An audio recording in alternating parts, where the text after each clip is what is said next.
Shabbat Shalom. Well, it's that time of the year again. Fall has most certainly arrived, bringing with it that intangible but palpable feeling of possibility. The air seems to buzz with anticipation and the promise of change. Even in years like this, when there's a last rush of sticky summer weather, signs of the new season surround us. Streets clogged last week with tourists snapping pictures are now busy with New Yorkers rushing to work. Kids are walking to school with brand new sneakers, carrying pristine backpacks, not for long pristine. And of course, there's the fall holiday that is on everyone's mind. Halloween. Were you thinking of something else? Storefronts are advertising costumes and candy, and from coffee drinks to donuts, pumpkin flavor is everywhere. And who could forget, Rosh Hashanah is right around the corner. Soon the insistent blasts of the shofar will sound, demanding that in this new year we must awaken from our complacency and do better. I'm guessing I'm not alone when I confess that this season of potential triggers in me some excitement and perhaps a bit more anxiety. Every year at this time, I plan to take advantage of the moment to make significant changes in myself and in the world. But in the back of my mind, I know that when September rolls around again next year, chances are I will be aspiring to make the very same changes I'm aspiring to this year, facing a similar me and facing a similar world. I'm guessing I may be alone when I say that every year at this time, my mind also turns to frogs. Yes, to frogs. Well, really one frog in particular who left a lasting mark on me and my family. You see, 18 years ago when my daughters were 6 and 9, my family experienced a wake-up call that reverberates for us to this day. It was the first week of school. My husband was the first one up that morning and jolted all of us from sleep with a loud shriek, similar to a shofar, but more piercing than resonant. Now, some of you know my husband, Rich. For those of you who don't, he's really not like me at all. He's very quiet, he's very understated, and he is certainly not prone to extreme expression. So when I heard that shriek, I bolted to the bathroom, frightened by what I might find. Rich stood at the sink, frantically gesturing toward the shower. He wasn't alone in the bathroom. There, perched on the far end of the bathtub, was a frog. A small frog, a tree frog, green with spots on its back, and what seemed to be a startled look in its eyes, though I do think all frogs look like that. It was, though, a real frog. Now, my first thought was that it was a rubber or plastic toy that one of the girls may have put there as a prank or left in the bathtub from the night before. But although this frog was almost perfectly still, likely frozen in terror, you could see that gentle, rhythmic rise and fall of its belly.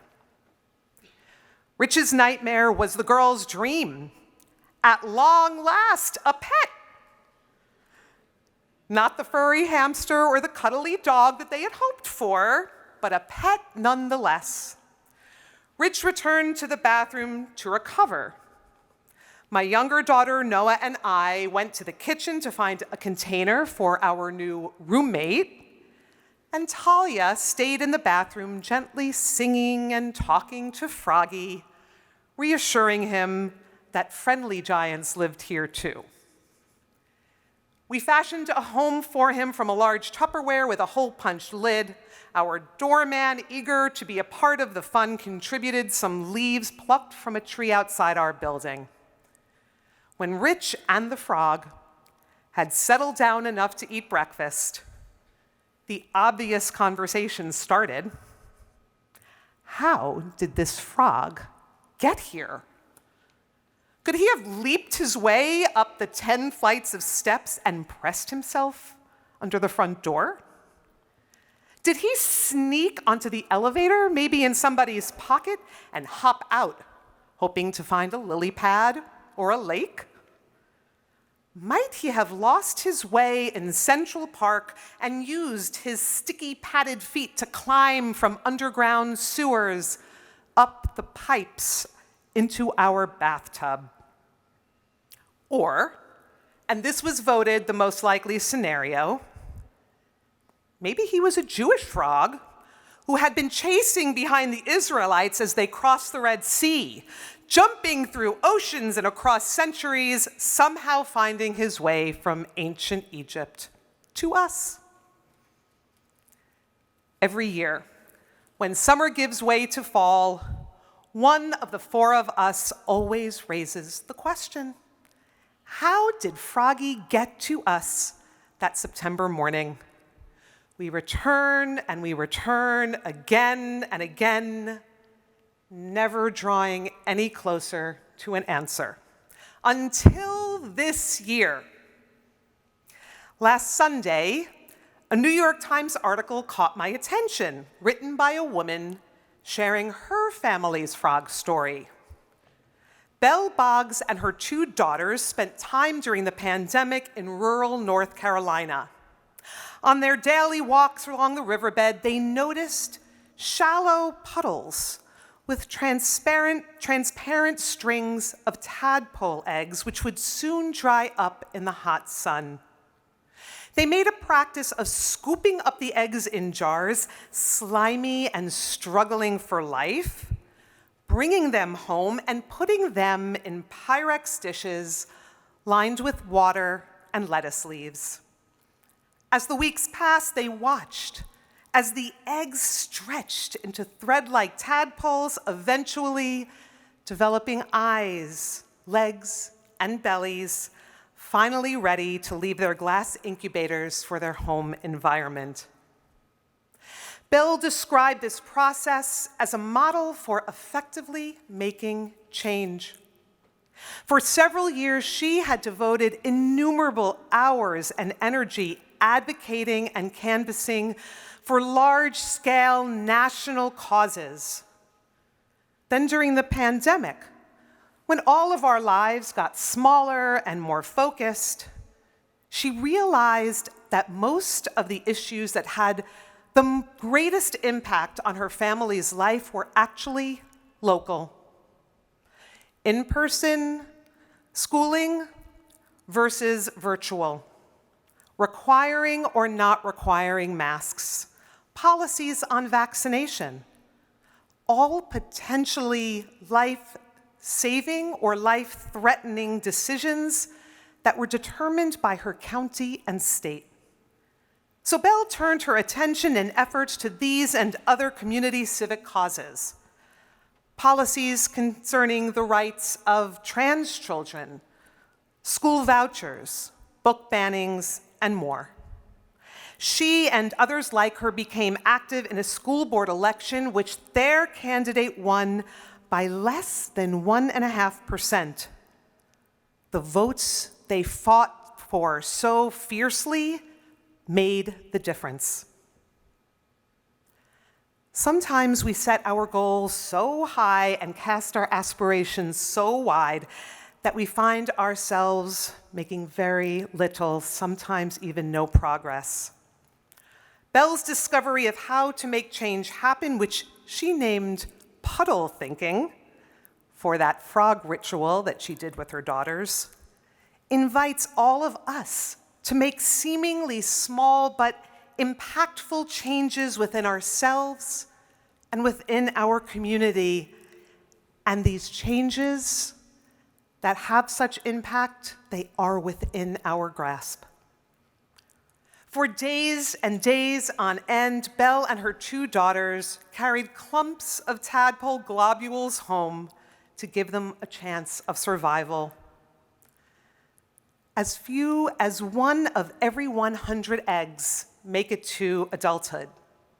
But when Belle and her daughters carried 2 or 3 or maybe even 4 small frogs, bellies pulsing with breath, and released them onto the riverbank, I imagine they all felt tremendous satisfaction. They recognized what Jewish tradition has been teaching us since biblical times. There will always be more to do next year. More tadpoles to save, more local elections to assist with, an infinite number of personal and communal ways to make lasting difference. As Belle writes, it's seasonal work, cyclical, vigilant, repetitive, and worth all the time we have to give. So back to my urban frog legend, which is a mostly true story. I told you that this year something changed. It's not that any one of the 4 of us discovered with certainty how Froggy came to our Manhattan high-rise apartment on that early autumn morning. No. It's that we kept asking the same question. How did he get here? What I realized this year after hearing Belle's story is that we have been asking the wrong question. What we should have been asking, and what we will ask every year from now on, is, what was he there to tell us? Rosh Hashanah will come every year, whether we have made changes that we have set for ourselves or not.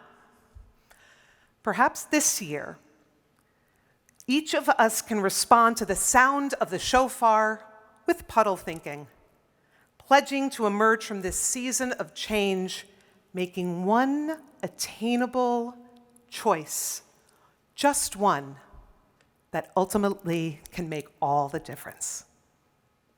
Amen.